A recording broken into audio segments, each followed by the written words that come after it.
Siapapun dengan bebas bisa membuat lembaga. Mereka bentuk lembaga juga Pak, menyaingi Rabithah Alawiyah. Untuk apa? Menaungi dan mensahkan mereka yang palsu-palsu Power Rangers tadi. Kalau lembaga-lembaga yang lain kan setahu ana dari Rabithah Alawiyah pemalsu nasab. Bikin saya heran adalah kenapa Rabithah Alawiyah ini tidak pernah melakukan klarifikasi, tidak membuat tabayun, menjelaskan terhadap warga Indonesia, warga pribumi.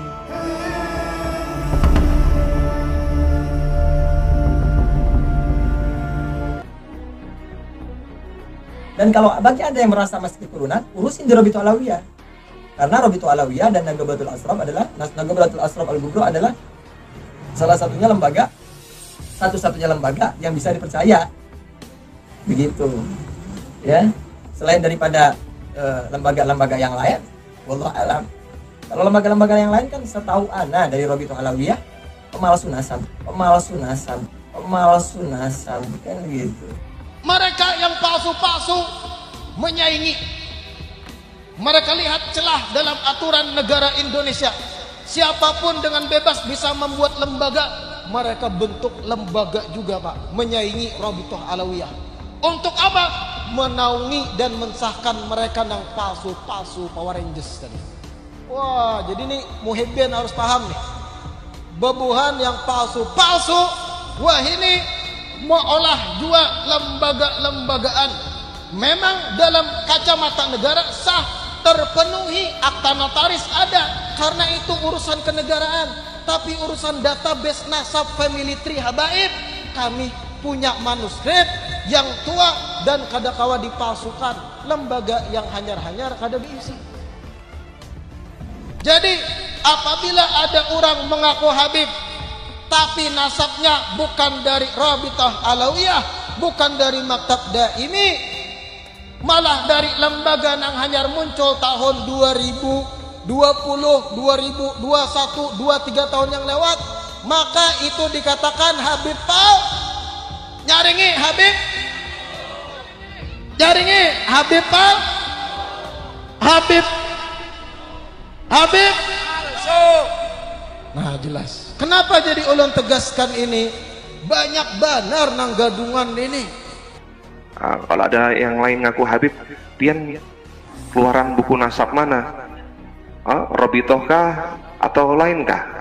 Kalau lain Rabithah, maaf ya, saya sebut lembaga syayatin contohnya. Kenapa saya buat atau menyebut lembaga syayatin? Karena isinya setan semua.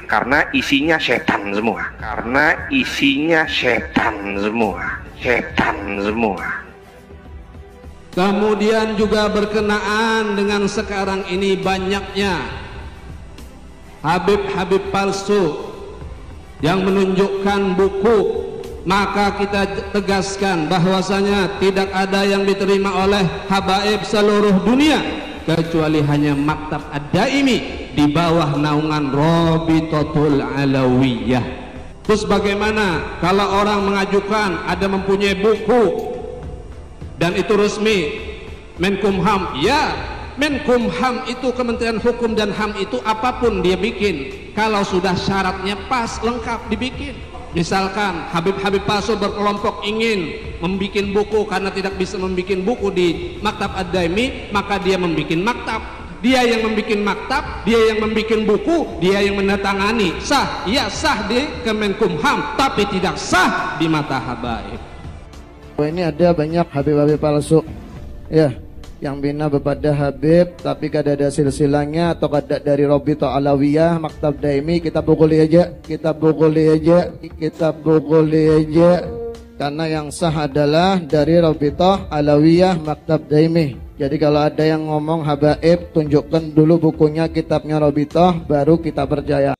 Assalamualaikum warahmatullahi wabarakatuh.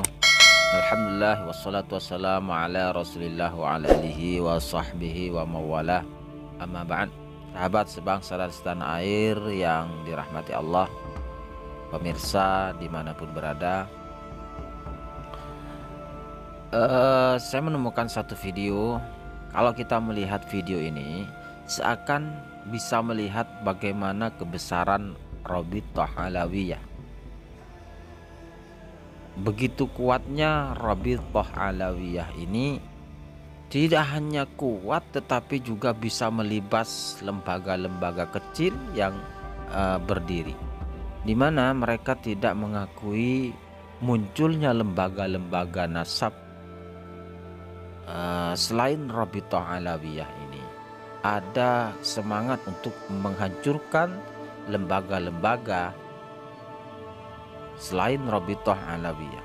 Kalau yang dimaksud oleh Rabithah Alawiyah ini lembaga-lembaga baru yang mencatat ataupun menaungi keluarga-keluarga habaib yang berjalur pada Ba'alawi, ini bisa jadi. Kalau dari sejarahnya bahwa Rabithah Alawiyah ini dari jalur Ba'alawi, sementara ada nasab Rasulullah, ada nasab zuriyah Rasulullah itu tidak berjalur ke Ba'alawi. Seperti nasab Wali Songo itu tidak berjalur ke Ba'alawi. Apakah lembaga-lembaga kecil yang baru muncul seumpamanya itu dianggap lembaga tidak sah karena menyaingi Rabithah Alawiyah? Nah, sekarang kalau kita melihat betapa besarnya Rabithah Alawiyah ini, betapa kuatnya,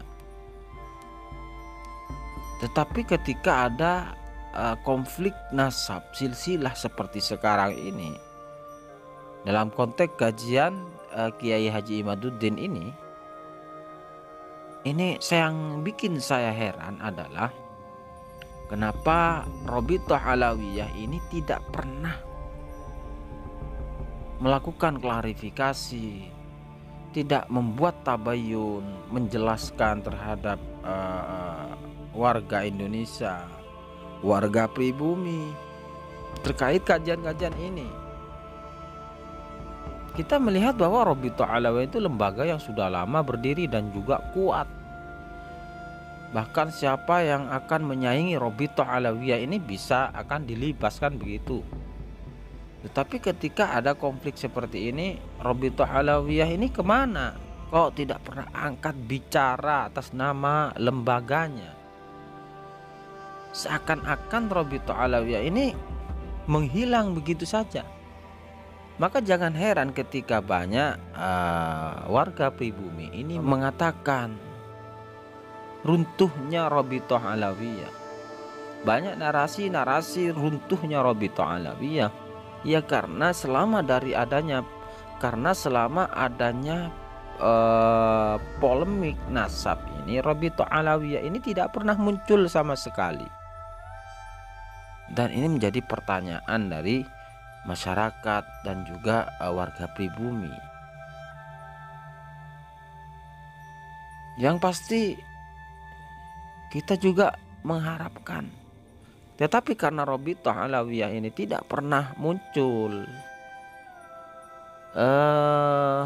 memberikan jawaban-jawaban terhadap adanya polemik-polemik ini, ada masyarakat yang lebih frontal dari sekedar kajian ilmiah.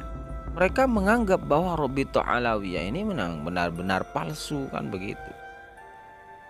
Ini lembaga-lembaga yang masih banyak tanda tanya.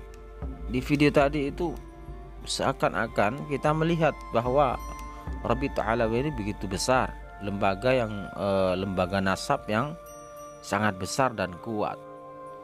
Tetapi selama ada polemik nasab ini, saya tidak melihat kebesaran kekuatan Rabithah Alawiyah.